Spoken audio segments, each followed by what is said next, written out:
నేను పౌలు లాంటి వ్యక్తి, నాకు బలహీనత ఉందయ్యా, ముళ్ళులాగా గుచ్చుకుంటుంది ఆ బలహీనత, కొంచెం ముళ్ళు తీసేయచ్చు కదా అని అడిగితే నా కృప నీకు చాలు అని చెప్పాడు దేవుడు. అంటే కృప ఎంత గొప్పదంటే మనం ఎంత బలహీనతలో ఉన్నా ఆ బలహీనతలాగా కనపడకుండా చేస్తుంది. కొన్నిసార్లు ఆ బలహీనతని బలంగా మారుస్తుంది.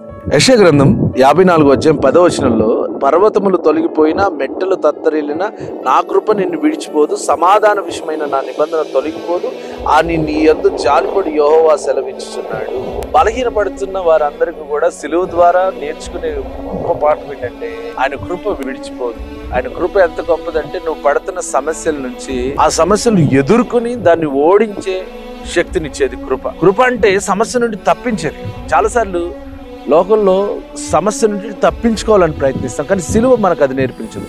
తప్పించుకునే స్వభావం, నటించే స్వభావం నేర్పించదు. సిలువ మనకు నేర్పించేది అంటే ఎదుర్కొని పోరాడి గెలిచి సాధించుకోవడం నేర్పిస్తుంది. అలా గెలిచే వారికి సహాయపడేదే దేవుని కృప. బలహీనతతో పోరాడి ఆ బలహీనతను ఓడించి ఆ బలహీనతని బలంగా మార్చుకోగలిగింది దేవుడు. అదే చెప్తున్నాడు, నీ జీవితంలో మెట్ట ప్రాంతంలో జీవిస్తూ ఉండొచ్చు, పర్వతముల ప్రాంతంలో పర్వతాలు కదిలిపోవచ్చు, మెట్టలు తత్తరిలో వచ్చే మగని దేవుని కృప నిన్ను విడిచిపోదు. God bless.